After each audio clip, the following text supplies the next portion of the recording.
Mr. Pete Bradley, 114 North Brent Avenue, Congress.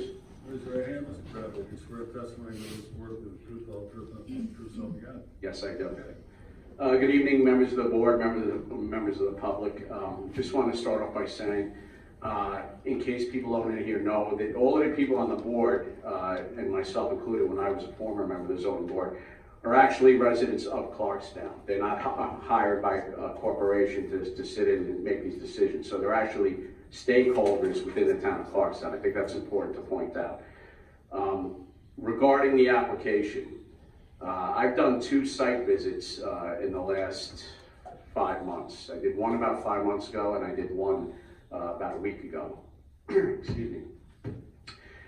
As a former board member, I appreciate diligent work when I was with some of you folks a couple of years ago in terms of doing site visits and taking these applications, especially the contentious ones, very seriously with deliberation. What I see on the site visit, not only with the fact that the southern variance request is 41% above the required buffer, that's a problem.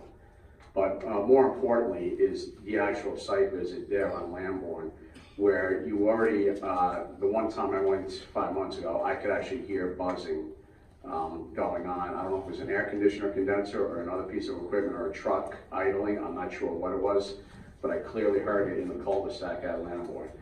I would also want to caution, you know, now in Rockland County especially, a lot of people are very concerned about what gets passed and what doesn't get passed, whether it be a planning board issue, whether it be a zoning board issue.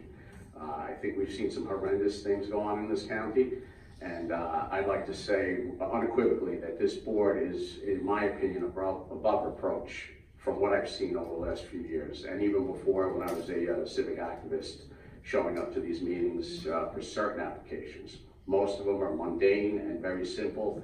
You know, the master bedroom that wants to go 2 feet over the buffer, it's usually not a big deal.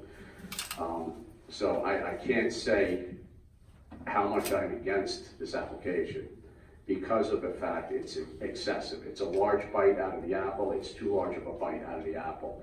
Regarding abandoning roads, just for clarity, in case people in the room don't know, abandoning roads can only be done by the town board. It actually comes on an agenda, it gets publicized for 48 hours, and then the town board debates on whether or not they're going to abandon a road. They need at least 3 out of 5 votes to abandon it. So I don't really understand why this dialogue is even occurring here, because we're dealing in hypotheticals where, you know, the next level of government, I'm not too sure would even blink to want to see this road abandoned. So I think that, you know, when you're deliberating, should be completely removed out of the mindset of we're assuming we have 25 feet of road space that we can add into the buffer, because that's simply not true.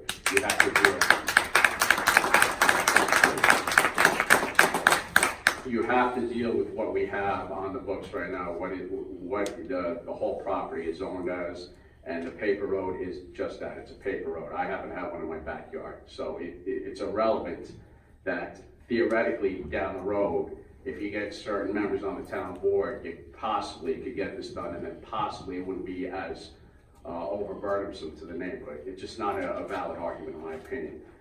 In conclusion, I would hope that the board does, as I usually think they do, they weigh the totality of the public remarks. We have a petition by Mr. Coyle where he gathered, I believe he said 37 signatures. It seems like there's more than 37 people in the room. I would like to hear everyone's feedback. I think most of these people came because, as usual, you come out to a meeting when you have a problem with something.